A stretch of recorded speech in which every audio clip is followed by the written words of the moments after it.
nosso bate-papo literário. Hoje, a mediadora será a professora Maria Célia Freires e o entrevistado será o arquiteto e escritor são-carlense Marcelo Verde. A todos, um bom entretenimento e um bom conhecimento a todos. Bate-papo literário está no ar.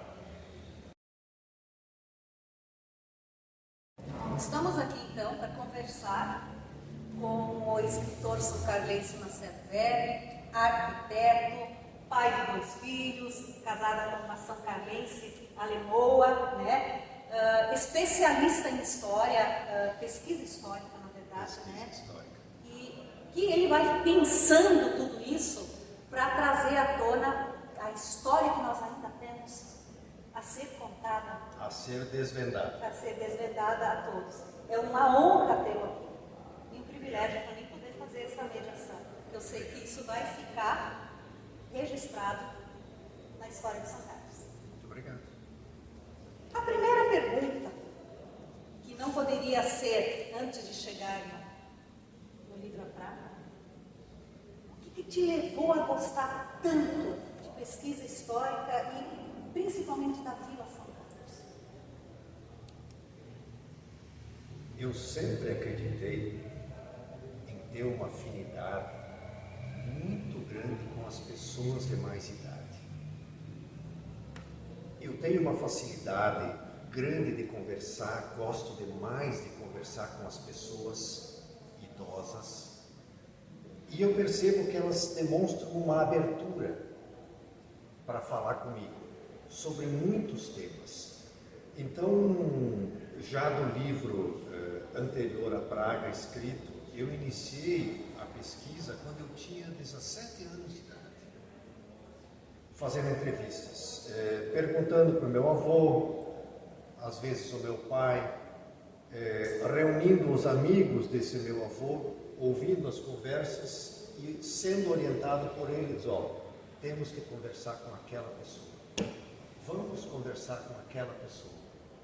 Eu ia lá, gravava, conversava e montando um certo arcabouço. Então, com o tempo, todas essas informações foram sendo compiladas e dando origem a alguma coisa. E essa alguma coisa inicialmente foi a parte da Praga, do livro que foi escrito, porque é uma situação que na época me chamou muita atenção, né? E da existência ou não dessa praga, visto que muitos políticos, alguns inclusive vivos ainda aqui, outros já falecidos, frequentemente citavam essa praga em todas as situações negativas que ocorriam, e a gente não sabia o que era essa praga. Então, nessa pesquisa fomos atrás para descobrir se isso de fato, ou se isso era um fato ou não, e deu origem ao livro, por sua vez. Entre fato e boato do historiador há uma grande diferença, né? O historiador gosta de ir lá, ele tem que buscar e garimpar a mais veracidade possível, mas não quer dizer que não tenha lendas também, né, Marcelo? Histórias do povo que são lendas e que de repente a gente não tem como comprovar. Na verdade, nós somos jovens e a nossa história já tem muitos mais anos do que nós, e normalmente quando nós entrevistamos, se o entrevistado não está narrando na primeira pessoa, a chance de nós termos erros, né, ou termos uma margem de folclore, né, nessa situação toda que vai sendo dita, é muito grande. Existem muitas brincadeiras pedagógicas que se faz nesse sentido, em transmitir a informação de uma pessoa para outra. Telefone sem fio, chega lá no final a informação está Então, distorcida. o papel do pesquisador passa muito por isso, em saber usar esse filtro e não converter tudo imediatamente num fato, aquilo que está sendo dito. Não. Ouvir muitas pessoas, muitas fontes, sim, isso faz uma grande diferença. E depois saber o que fazer com tudo isso. Buscar a credibilidade no meio de todas essas informações. Existe sim, nós temos muito folclore, não somos só nós. toda a nossa história é recheada de folclore. Que bom que temos. Sim, existem pessoas que são folclóricas e elas são essenciais, elas estão na essência, elas estão na raiz de cada local, né? Elas nos dão assim aquela peculiaridade, aquela coisa que nos faz únicos. São os objetos, as pessoas, os fatos do folclore. Mas não quer dizer que a história seja isso. Isso faz parte, mas não é tudo, né? Então temos que saber diferenciar essa situação ou incluir tudo isso no mesmo processo, diferenciando o que é folclore do que é fato. E nós não podemos falar, Marcelo, ir adiante antes de falar de um senhorzinho chamado Aloysio Berg, que é seu Alves, que é seu avô, né? Que eu acho que foi um dos grandes incentivadores, né? Que eu tive o prazer também de conhecer, que uma pessoa simplesmente maravilhosa, que veio já casado, né? Com a dona Maria Emília, chamada Mari, né? Que ela gostava de ser chamada assim, né? Pelo que consta. E o seu avô veio para cá. Ele foi dono de um hotel e teve um bar, né? O bar ali é onde você tem hoje um escritório, certo? E pelo que consta, o hotel era no meio da praça, ali, né? Ele teve que depois tirar dali. E nesse local, nesse bar, pelo livro, ocorreram festas bem grandiosas, né? Até o fechamento do bar, ainda depois que minha avó faleceu, o bar era um ponto de encontro, né, político, vamos dizer assim, por estar localizado ao lado da igreja matriz, né?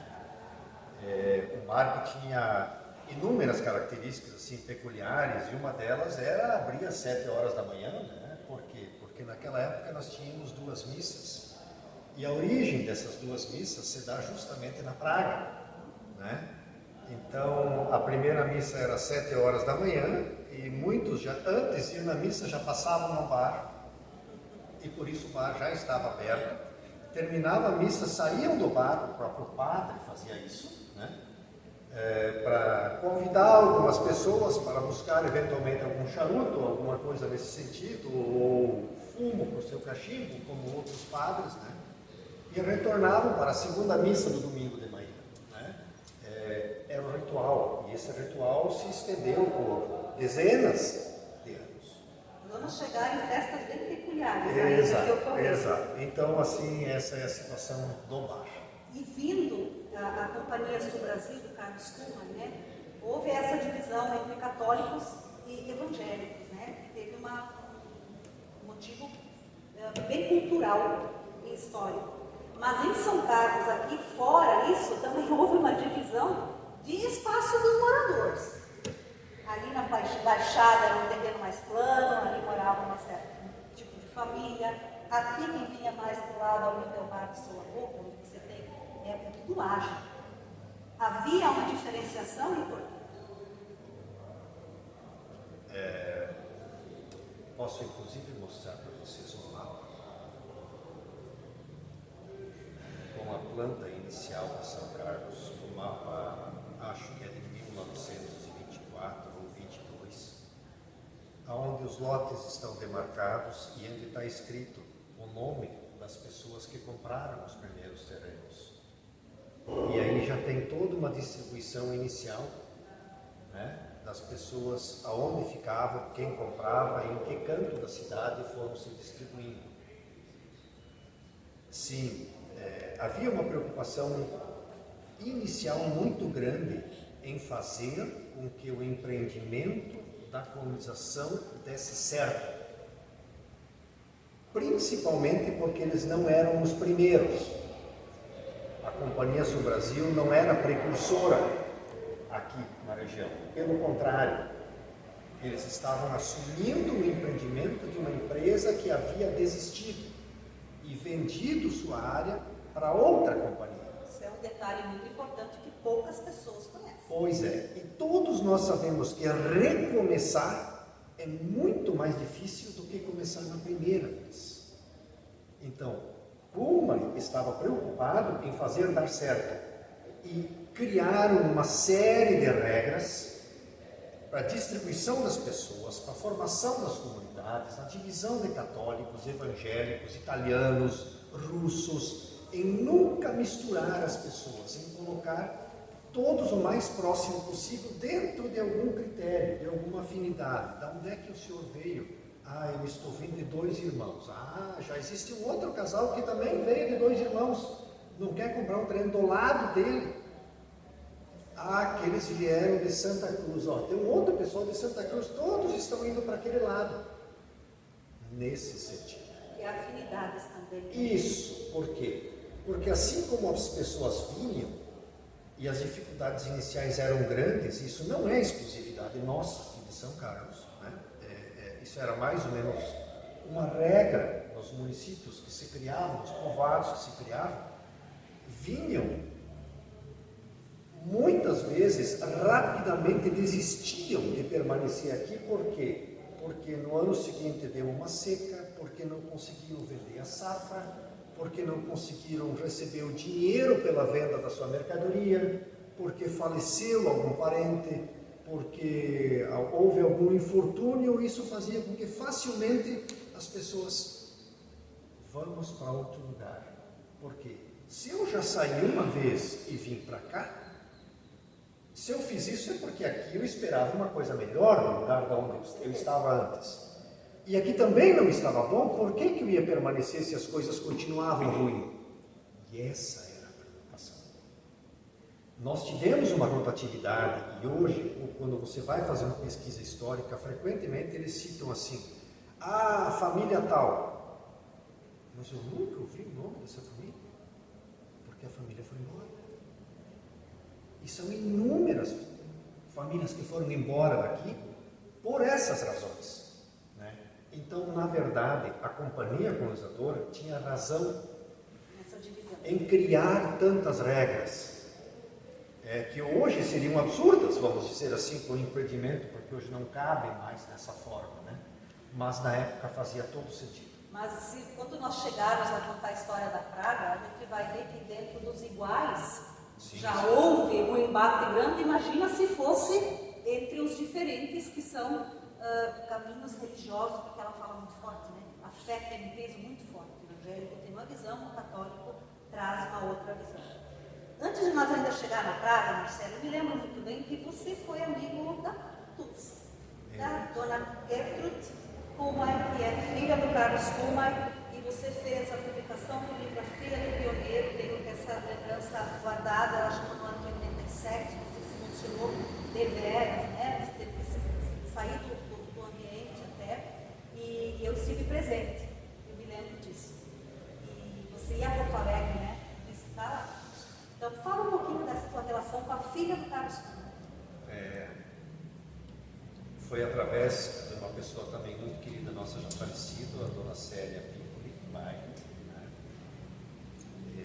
Que me forneceu o endereço inicial da dona Dulce. Então, eu estudava em Porto Alegre, eu estava no início do meu curso, né, de arquitetura. Ela me passou o endereço e eu, um certo dia, Bateu na porta. fui bater na porta dela, né? Me apresentei. Ela, extremamente simpática, me mandou entrar na casa, nunca havia me visto, muito menos eu ela, né? Conversamos longamente naquele dia, e nos dias seguintes, nos anos seguintes, como eu morava em Porto Alegre e ela também em Porto Alegre, então passamos a tomar o chá da tarde, que ela frequentemente, naquela época, isso é extremamente curioso, assim, ela mandava cartas para mim, ela em Porto Alegre e eu em Porto Alegre, nós nos comunicávamos por carta, porque não existia celular, não tinha telefone, nós éramos estudantes, né? E Orelhão era uma coisa complicada também, né, para nós, e então ela mandava cartas para mim, me convidando para vir na casa dela tomar um chá, e assim nós marcávamos horário, ia lá, nos sentávamos, ela me mostrava fotos, documentos. Aí, mais de uma vez, o filho dela estava presente também lá, e chegou inclusive depois de um certo período, ela perdeu a governanta, dela. E governanta para pessoas de origem alemã, lá em Porto Alegre, pessoas tradicionais, é uma coisa muito importante. Como uma mãe. Marcelo, você me ajuda a arrumar uma governanta? Eu mandei uma carta para minha mãe e pedi para que ela botasse na rádio São Carlos um aviso para se tinha uma pessoa, uma mulher interessada em trabalhar como governanta em Porto Alegre, e essa pessoa deveria saber falar em alemão. Sim, a minha mãe localizou uma mulher. Aí marcamos essa mulher aqui da minha Jacutinga, Guerra, inclusive ela retornou agora, se aposentou, está de volta aqui em São Carlos, pode inclusive ser entrevistada também nesse período, porque ela viveu com adultos. Né?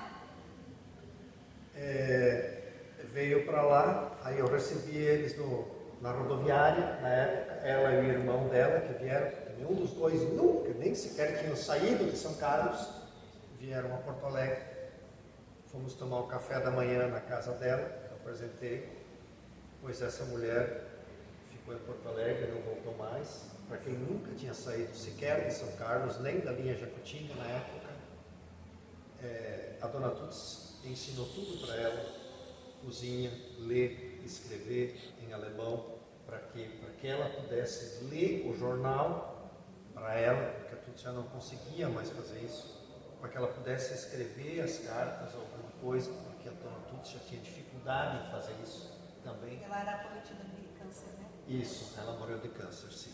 E assim, então, nós criamos um vínculo muito grande. E naquela época, então, conversando sobre o livro, aí foi entrado em contato com uma tradutora, lá da cidade de Gramado, que fez a tradução do livro, né, do alemão, só existia o original em alemão, para o português, e aí entrei em contato com a prefeitura daqui concordou em fazer a publicação em português e a publicação foi feita. Mas aí no dia em que isso foi feito aqui, a dona Tuts já não estava mais.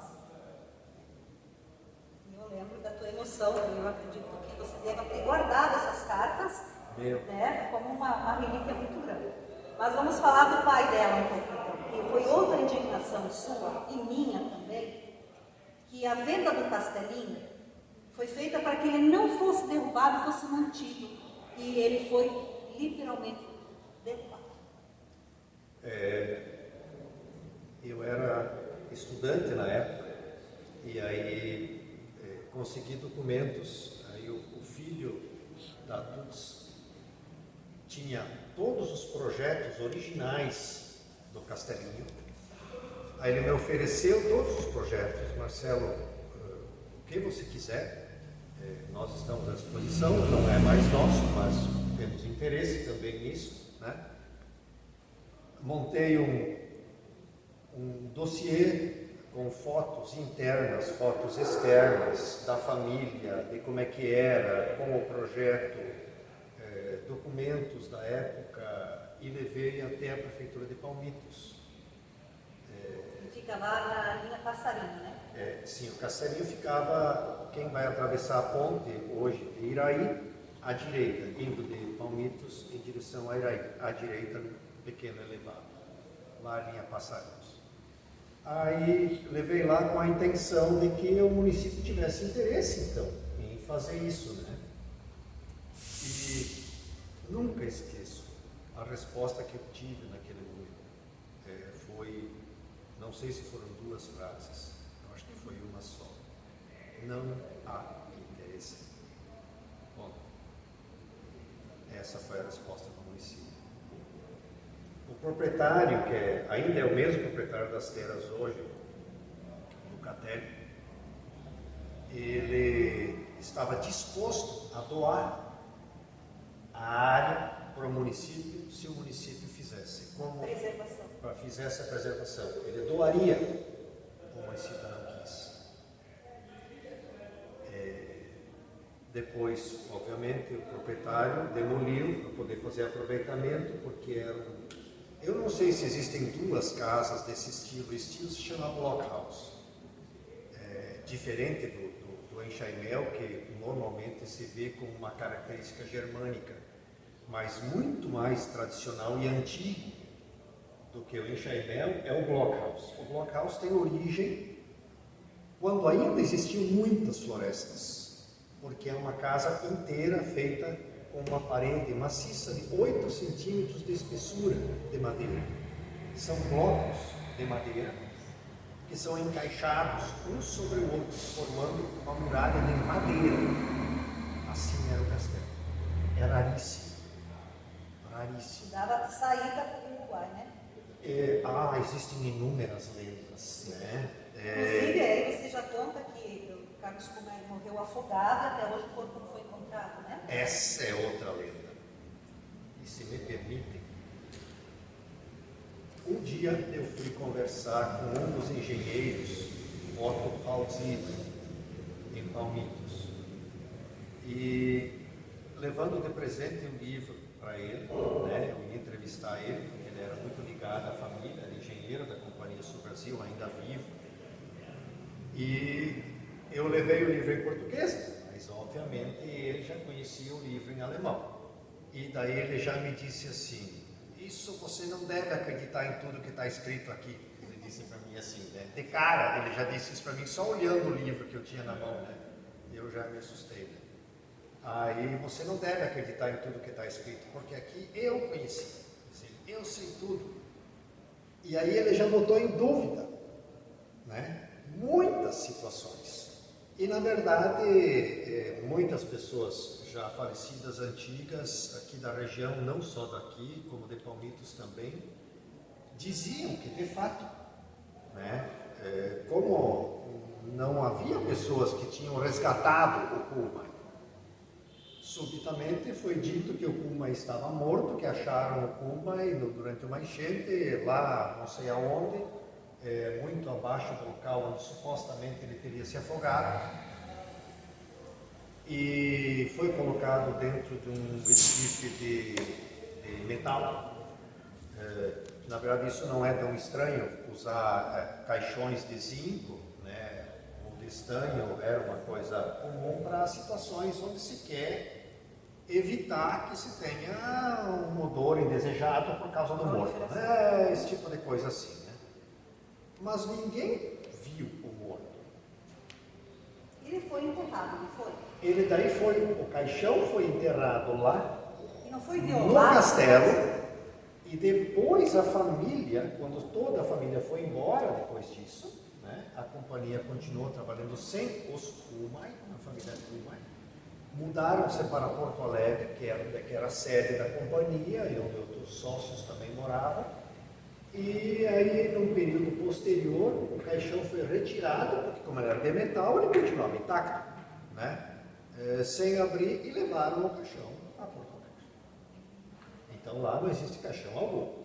Então ainda existe essa lenda assim. Tem o Ah, caixão, sim. mas não sabemos Não se se Carlos viu Kuma, o morto. a grande paixão dele, o amor que era o Uruguai, foi o final dele, quem sabe feliz para ele, né? Quem sabe ele se entregou a ele. Exato. Mas vamos chegar na Praga agora, né? Que circula a cidade de São Carlos e que tantos pensam é real, é fato, é boato, isso ocorreu mesmo, né? É uma das grandes histórias. Eu sei que ocorreu, né? Pelo que a gente sabe. Muita coisa do que o Marcelo vai falar e a gente aqui são pequenos spoilers, né? Porque nós não vamos contar toda a história do livro, porque tem que ler o livro para conhecer toda a construção. Porque senão nós ficaríamos aqui 3, 4 horas, 5 horas falando e eu pensei em coisas mais importantes do livro para a gente dar continuidade na conversa. A primeira crônica ali que você coloca fala de um senhor que veio muito machucado, retalhado e foi trazido para o Tormund. Me conte.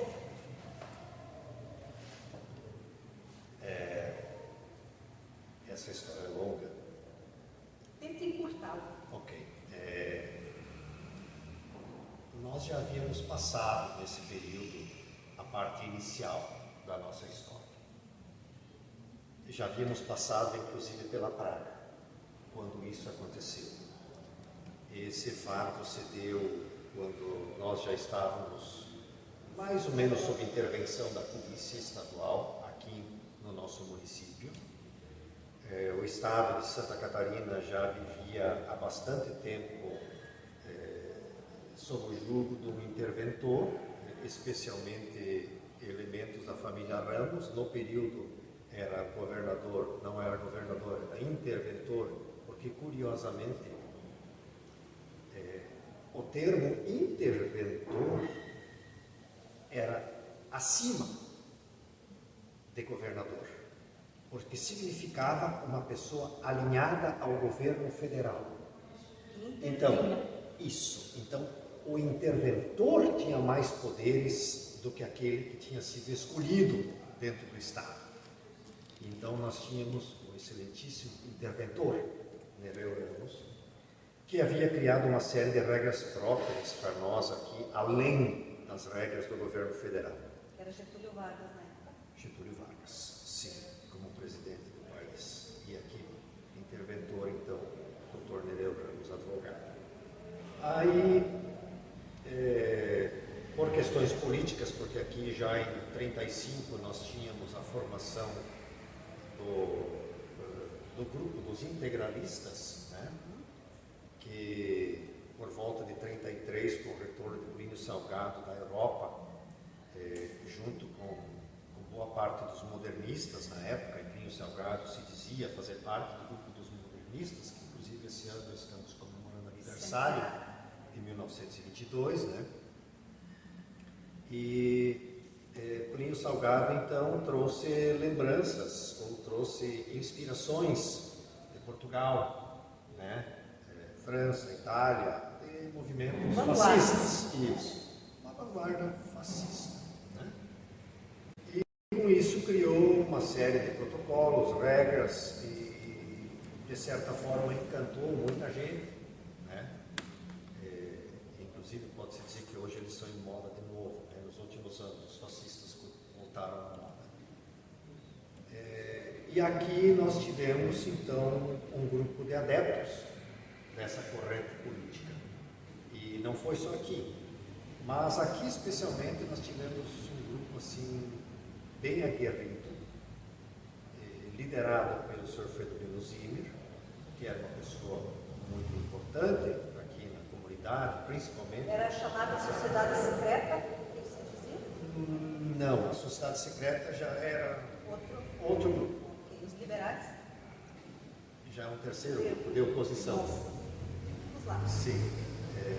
E daí então começou esse grupo, formaram um partido, mas inicialmente em segredo, com algumas pessoas escolhidas a dedo, né?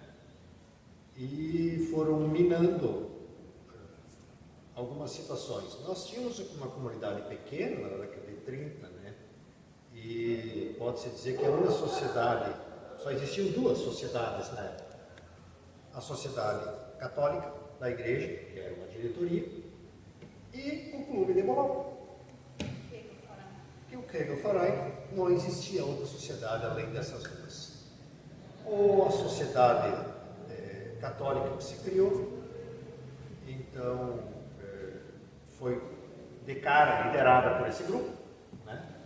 E passaram a comandar os ditames da igreja. E por conta disso, também, evidentemente, a questão igreja, eu acho que não cabe adentrar aqui, mas a igreja é uma situação paralela, evidente, que um sistema. É uma agremiação, vamos dizer assim, religiosa, né? Que obviamente buscava se expandir. E essa expansão buscava por criar novas paróquias. Isso é uma coisa que continua até hoje se fazendo, né? E não é exclusividade de nenhuma igreja, todas caminham nesse sentido, né? Angariar novos fiéis, né? Ampliar a sua base estrutural e assim por diante. E dentro disso, esse grupo já havia mais ou menos pré-estabelecido com um determinado padre que acabou vindo para cá, mas no meio disso as coisas não aconteceram exatamente a contento. O padre não vinha. Havia uma carência aqui de padres na época, né? padre vinha, ia embora, promessas eram feitas, não cumpridas. Em 29 já construiu-se uma igreja, no mesmo local onde temos a igreja hoje, e não tínhamos padre. Porque quando vieram, né, do Rio Grande do Sul para cá, que formou essa comunidade, a primeira coisa que se quer, e ainda mais, é criar uma religiosidade. Eles querem ter uma igreja, querem ter um padre, eles querem ter onde se... Suponha que alguém queira casar, não pode porque não tem um padre. Que uma criança tenha nascido, não pode ser batizada porque não tem um padre. Morrer, né? Sim. Uma festividade de aniversário, de casamento, uma festa religiosa tradicional, não há um padre. Então tudo isso estava cancelado porque não havia um padre. Então nós vamos partir disso para voltar depois, Marcelo, a esse rapaz machucado que veio para o seu Rundo, que você começou, porque o Rundo veio para cá em 1935, né? E aí, vinha de um período para período um padre para cá, né? De 2 em 2 meses, de 3 em 3 meses, e dessa forma. E aí, veio o primeiro padre, então, visitar, que foi o Búzio. Ele veio, e aí o Búzio ficou na primeira visita? Nem na primeira, nem na segunda. Exatamente. Então o Búzio veio de novo ficar sem padre. E aí o que aconteceu? Veio uma comitiva enviada por Berlim, e aí veio o padre Johannes. A comunidade sempre recorria a Carlos Kuhlmann para resolver seus problemas. E Carlos Kuhlmann era evangélico, razão pela qual a residência dele era onde está Palmitos, e não em São Carlos, onde estão os católicos. Então, como evangélico, e essa questão na Alemanha ainda existia, essa situação digamos assim, de afastamento entre católicos e evangélicos, né? Ele fez um pedido, através do bispo de Lages, a qual pertencia aqui a paróquia, comandava todo o estado praticamente, para que ele fizesse um pedido para Berlim, que ele ia intermediar, para mandar um padre para atender os anseios da comunidade são carlense. E isso foi feito, e o padre veio. E se instalou. E chegou aqui e se instalou. Só que num dado momento, quem apareceu de mal e cuia? O padre Búzio. Voltou o padre Búzio. E aí começou a encrenca, como se diz. Exato. E uma questão de birretos, né? Dá para se usar assim uma disputa de teimosia de criança, né? Dois padres. E era da mesma congregação. Católicos, ambos, né? Ambos católicos. E acabou a coisa não sendo resolvida a contento por um determinado período. E aí temos as duas celebrações, voltando à questão anterior. Estabeleceu-se que a primeira missa seria feita pelo padre Johannes Bayern e a segunda missa seria feita pelo padre Búzio. Então, as pessoas iam numa missa, terminava, passava um tempo, entrava outro padre, começava outra missa, aí o outro grupo entrava e saía. E essa tradição, na verdade, se manteve. Mas as missas eram feitas 3 vezes por semana na época e começou a ser um pouco cansativo para tão pouca gente, né? Cada padre tinha os seus adeptos. Cada padre tinha os seus adeptos. E chegou um ponto em que esse grupo, da qual a diretoria inteira fazia parte, e liderados então pelo Fredolino Zimmer, não concordaram mais em dar sequência a essa confusão com 2 padres de 2 ordens diferentes, mesmo que católicas, né? 2 ordens diferentes, porque os missionários então da Sagrada Família transformaram isso aqui numa paróquia. E transformando isso aqui numa paróquia, era a área de, digamos assim, de direito religioso dos missionários da Sagrada Família. Exato. Então nós não tínhamos, isso aqui ainda era um distrito, não tínhamos um padre oficial aqui dentro ainda e São Carlos já era uma paróquia. Mas foi a forma que a igreja encontrou, né, de solucionar o seu problema, não o da comunidade. Porque tudo isso acabou ainda, depois acabou o padre sendo expulso, esse padre Johannes, da comunidade, porque a comunidade acabou não sabendo como reagir diante da situação. Esvaziar, né, a missa do Johannes não Exato. mais boicotada. Então, exato. Começaram a boicotar o padre, a criar uma série de mentiras, né, contra ele, que o padre acabou não aceitando tudo isso e recolheu as suas malas e foi embora. E no dia em que ele foi embora, vem a grande praga. E essa praga, esse padre, então, montado no burro, junto com seus ajudantes que vieram, desfilou pela cidade, rogando praga para todo mundo em alemão, né, que enquanto essa diretoria da paróquia se mantivesse aqui dentro da cidade, intervindo, morando, vivendo, São Carlos não iria progredir. Foram excomungados, né? Sim. Ele proferiu 4 nomes. Porque a diretoria só tinha 4. Isso, você pode citá-los? Estão no livro. Ah, muito bem. O Fridolino foi um, né? Sim. Esse foi o dele. E daí, acabou ficando o padre Buzzi. O padre Buzzi, por sua vez, virou um tirano. Quando percebeu, e a comunidade percebeu o que eles haviam permitido que acontecesse, arrependeram-se.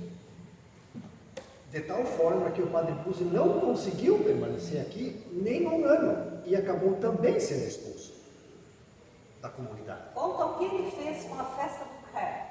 Aí então, o livro tombo está ali, na comunidade é o mesmo, desde que existe a nossa comunidade católica. O livro tombo é o mesmo, onde todo bispo, quando chega aqui, coloca os seus ditames, as regras, para que sejam cumpridas pelo vigário que permanece aqui dentro e como ele quer que a comunidade... Uma lei interna da igreja. Isso, para ser cumprida aqui. Então, na época, houve uma certa restrição por parte do bispo a que muitas danças, ou que, vamos dizer assim, queria que as celebrações ou as festas do Santo Padroeiro fossem um pouco comedidas, né? As festas do Santo Padroeiro para os católicos é o quero, né? É tradicionalíssimo. Então a festa do quero é uma festa onde as famílias se reúnem e celebram a família.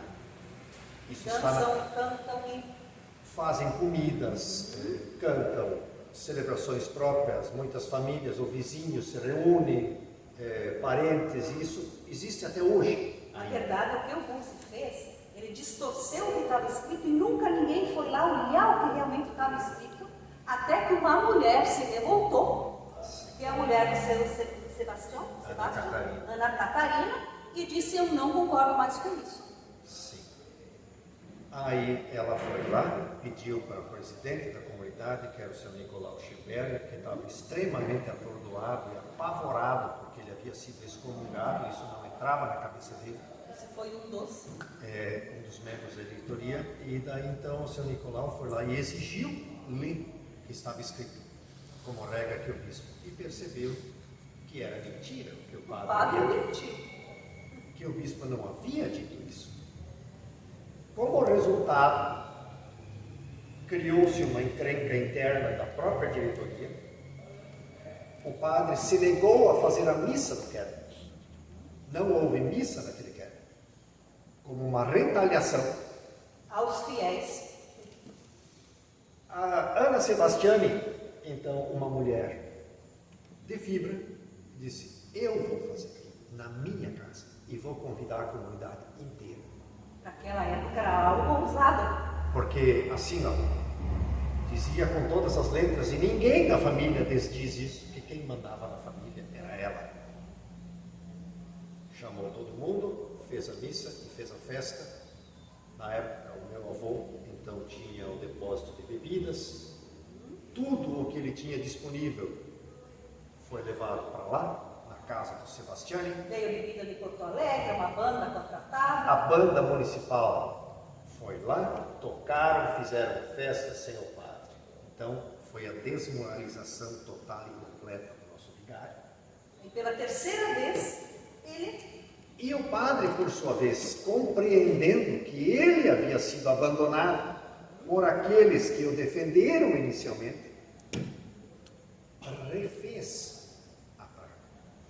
Acrescentando nomes, né? Porque naquela época a diretoria passou a ser com 6 membros e não 4 inicialmente. E aí ele refez a praga, de novo, excomungando essas pessoas, dizendo exatamente as mesmas palavras que o padre Johannes havia dito, e fez isso dentro da igreja. Então nós tivemos uma comunidade pequena, dividida. Sim. E aí chega o padre Levi. O padre Levi veio quase 2 anos depois. Eu penso que a Sagrada Família teve um tempo para digerir o que foi feito e era preciso acalmar os ânimos da comunidade.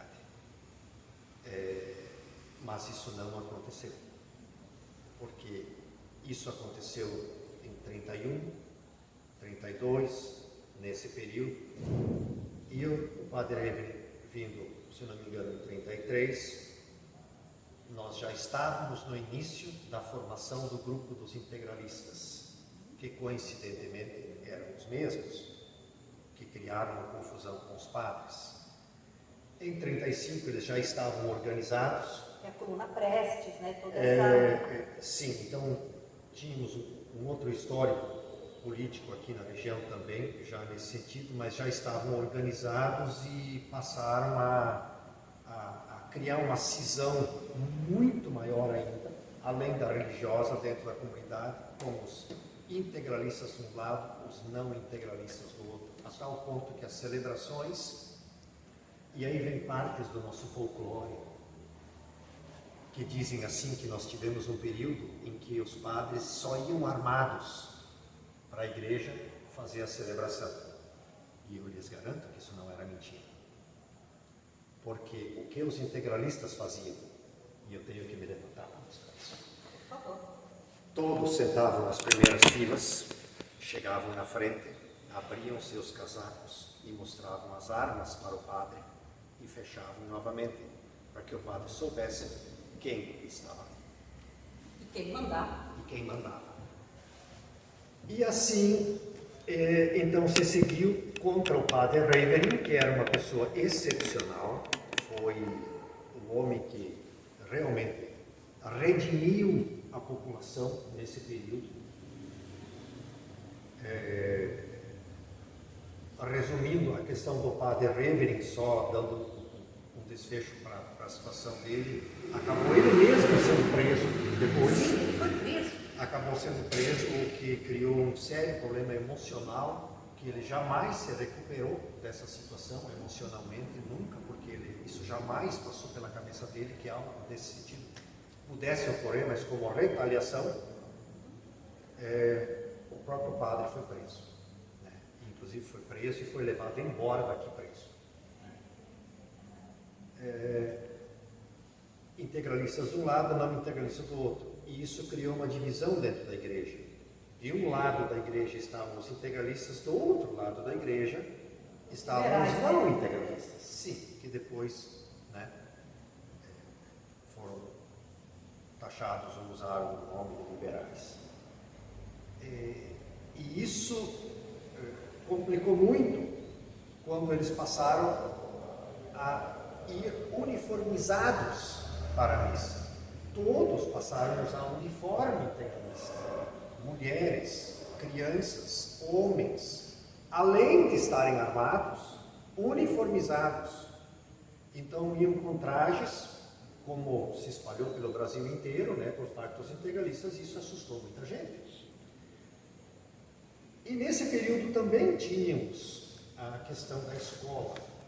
E ali existe já uma série de documentos, né, que comprovam essa situação. Eu, inclusive, tenho uma carta do próprio Antônio Raveling para o prefeito de Chapecó, porque nós éramos distrito, pedindo por favor que intervissem na questão dos integralistas, porque eles estavam desvirtuando as crianças na escola.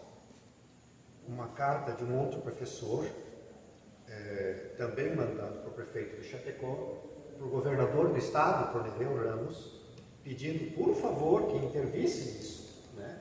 Porque eles estavam fazendo política dentro da escola, integralista. Um desses professores que acabou sendo expulso daqui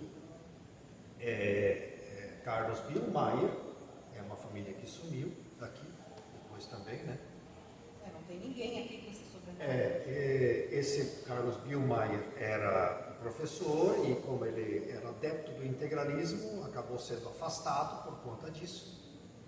E não se conseguiu pacificar isso antes que a polícia viesse e intervisse. Um dos ápices dessa situação, e todas elas que ocorriam aqui, vinham de um reflexo da situação que ocorria a nível de nação. Então nós estávamos muito bem sintonizados aqui no município com o que ocorria a nível federal. Os integralistas queriam tomar parte do governo junto com Getúlio Vargas, mas Getúlio extremamente ardiloso, né?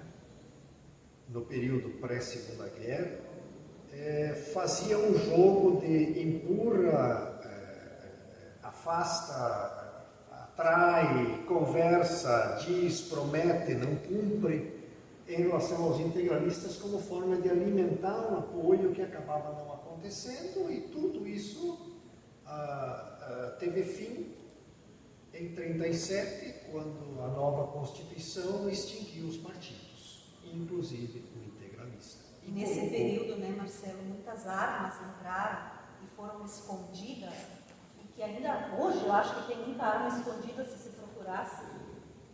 Os integralistas, não só aqui em São Carlos, em diversos municípios do estado, inclusive foi feito um documentário agora pela Universidade Federal de Santa Catarina com relação a Blumenau nesse sentido, armaram-se para uma espécie de levante, porque o objetivo então dos integralistas era derrubar o governo Getúlio Vargas, e nem que tivesse que pegar em armas, né, para isso, né? Então os integralistas catarinenses, eles tinham um duplo problema. Getúlio Vargas era um problemaço, Nereu Ramos um problema quase maior, né? Então o Estado tornou as nossas regras muito mais rígidas do que o próprio governo federal, né? Destituindo muitos professores, colocando interventores, subdelegados, delegados, subprefeitos, fazendo com que cidades mudassem de nome, municípios fossem desmembrados como forma de enfraquecê-los politicamente, né? E tudo isso dentro das colônias alemãs, né? Por quê? Porque Nereu era tudo menos a favor dos alemães. E aí vem a dualidade política que nós temos no Estado, que é histórica, né, do início do século passado, né, entre a corrente germânica alemã do Vale do Itajaí e os portugueses, os lusos, então, da região serrana, né? E tudo isso se mantém, eu diria, até hoje. E olha só, tudo isso ocorreu, né, Marcelo, ali antes da Segunda Guerra Mundial. Tudo isso antes. Então, aqui havia um grupo armado. E esse grupo, então, resolveu fazer uma demonstração de força, né, na igreja. Então, havia sido planejado que se faria um ataque para 3 inimigos, que seriam Gustavo Johann, que seria o padre Antônio Revre e que seria o seu Aloysio Werner. Na verdade, todos um pertinho do outro, né? Morando a 50 metros de distância um do outro, tudo muito fácil. Seu avô estava na mira. Os 3, esses. O que aconteceu? Foram o Gustavo Johann, o comerciante, só as mulheres estavam em casa, o comerciante não estava. Foram no padre, não encontraram o padre. Antônio Aurélio. Aí, atravessaram a rua e foram até a casa do meu avô, que ficava junto com o bar dele. Então ele estava em casa. E foram lá, o objetivo era matar essas 3 pessoas, né? Como forma de dizer aqui, quem manda nesse município aqui somos nós, somos integralistas. Matar. Mas no momento acabaram se embriagando, todos, dando tiros, né? Ao léu. Foram em 10 pessoas, 6 ficaram fora a cavalo e 4 entraram dentro do bar. Então acabou que embriagados eles quebraram o bar inteiro, tudo que tinha dentro. E na época o meu pai tinha 2 ou 3 anos. A minha avó pegou meu pai,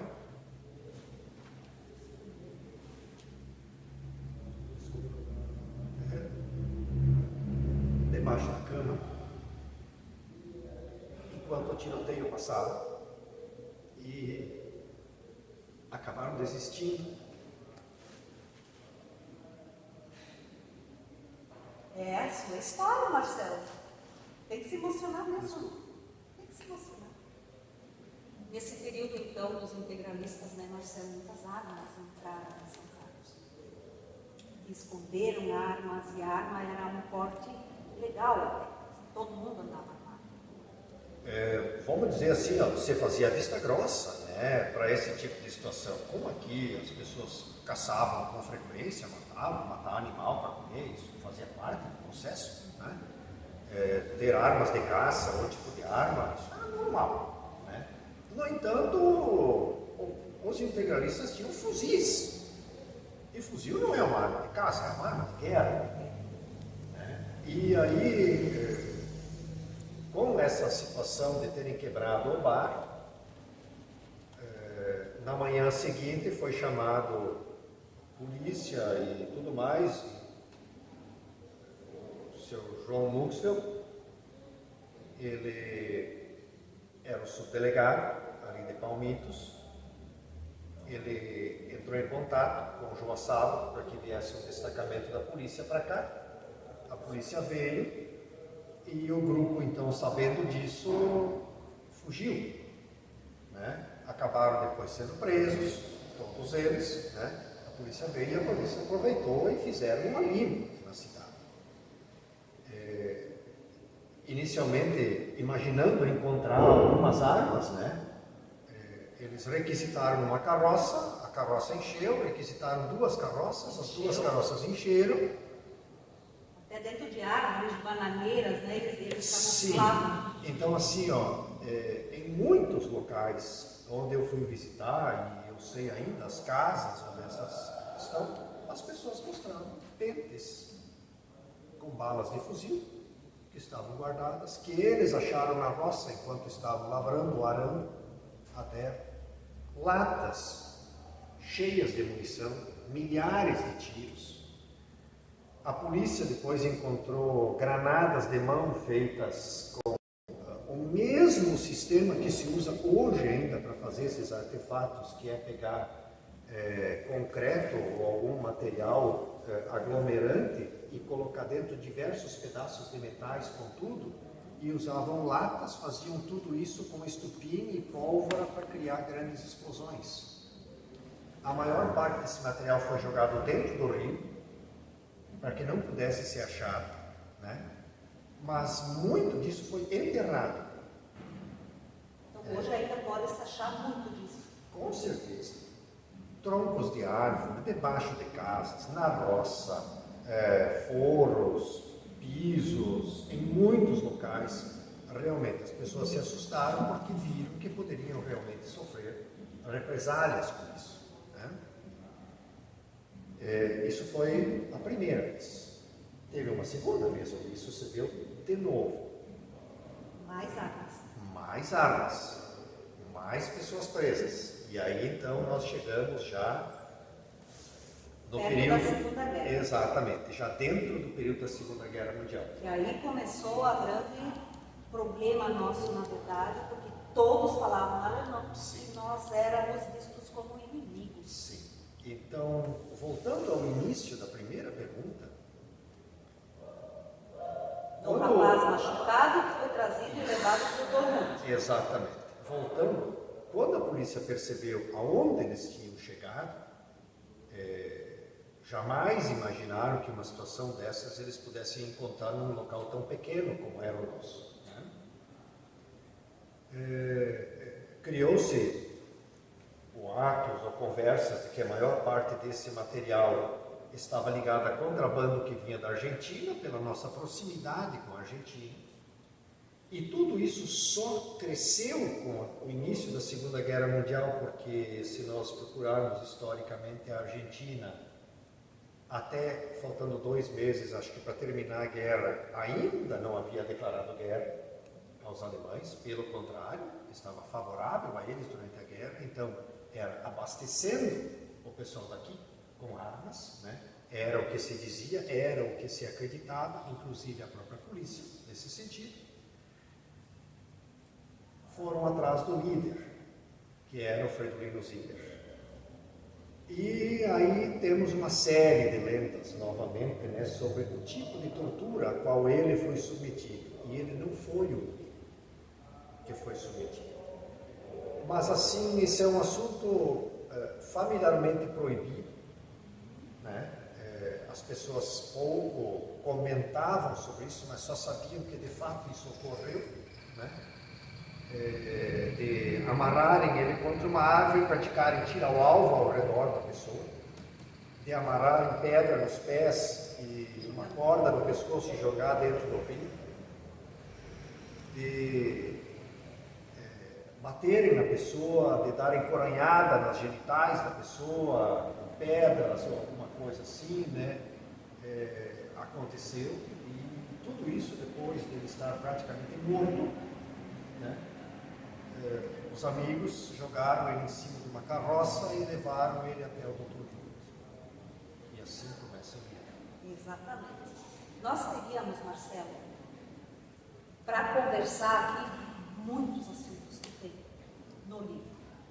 O nosso tempo já está quase se esgotando, porque só da Segunda Guerra já seria estrondoso falar. Nós não falamos nada da figura do Dr. Muth, que foi perseguido pelo delegado, né, que tomou como missão pegar o Muth falando alemão, né, e da comunidade da Bela Vista, que é a minha comunidade, que foi uma rota também muito importante para o Fridolino, para o seu Miguel Rainer, para o seu Arno Ostenpitch, que não dá para deixar de comentar. Então, uma próxima conversa nós temos que ter sobre isso. Mas tem uma pergunta antes de nós encerrarmos aqui, que eu não posso deixar de fazer. Seu pai, então, nasceu em São Carlos, filho único do seu Alves. Certo? E nós temos a lenda que todo mundo fala, que São Carlos era conhecida como Porto dos Cantadores antes de ser São Carlos. E isso nós temos que desmistificar. Nos registros, São Carlos era chamado de Capanema. Assim, as lendas, e nem é lenda, eu diria assim, as mentiras que se criaram em torno disso, porque essa história de Porto dos Cantadores, inclusive, é recente. Ela está muito mais ligada ao coral e à igreja do que qualquer outro fato histórico. Não há um fato gerador disso assim que mereça ser citado dentro de um aspecto histórico. E se usa porque é do Uruguai e se sentava para cantar. Se usa por uma associação que havia com Mondaí, Itapiranga, que Porto Novo e Porto Feliz, São Carlos, na beira do Uruguai, Porto dos Cantadores. Isso. A nossa história começa com a Companhia Oeste Catarinense e não com a Companhia Territorial Sul Brasil. Outra lenda. Quem deu o nome para São Carlos, de São Carlos, foi a Companhia Oeste Catarinense em 1920 e não 27 de Carlos Cuba. Não tem nada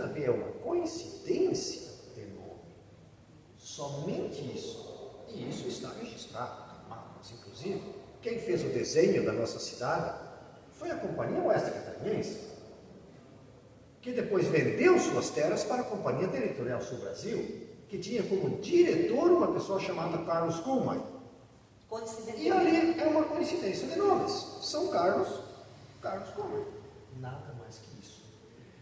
Ocorre também que durante o período em que nós tivemos o interventor no Estado, muitas cidades tiveram seu nome alterado, não só cidades. Um exemplo, por exemplo, nós tínhamos aqui a sociedade que se chamava Kegelverein, gaúcho. Eu tenho a ata de 1939 ou 40, onde a sociedade se desmancha e muda de nome para Clube 7 de Setembro. Por quê? Porque o nome era alemão e eles não poderiam manter um nome alemão. Isso aconteceu em Mondaí, Itapiranga, Palmitos, Cunhaporã e N cidades, a mesma coisa. E aí os nomes das cidades que eram associadas à questão germânica também foram sendo retirados. E nesse período nós tivemos uma situação peculiar.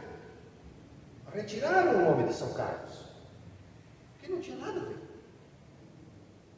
E passou a se chamar Capanema. Não Capanema. Capanema, sem o A. E existem inúmeros documentos, principalmente... Inclusive, aqui temos do registro de arma, datado de 48. Temos também um histórico escolar, seu primo velho, que é seu pai, Capanema, Cardeal Arco Verde, Cardeal já Arco Verde. 1948. Sim, exato. Então, misturado a tudo isso, nós tivemos mais um problema. A questão que começou, digamos assim, que deu sequência com o contestado aqui dentro. Né? Essa questão do contestado de divisas entre Paraná e Santa Catarina criou problemas inúmeros. E uma das pessoas responsáveis, primeiro, para dizer que nós estávamos, porque se nós formos olhar 1896, é que recém resolveu-se a questão de que se o oeste de Santa Catarina e o oeste do Paraná eram do Brasil ou não. Isso são um pouquinho mais de 100 anos. Né? Então, uma das pessoas responsáveis por fazer isso, Barão, quem era o advogado na época? Barão de Capanema. Ele tem um nome.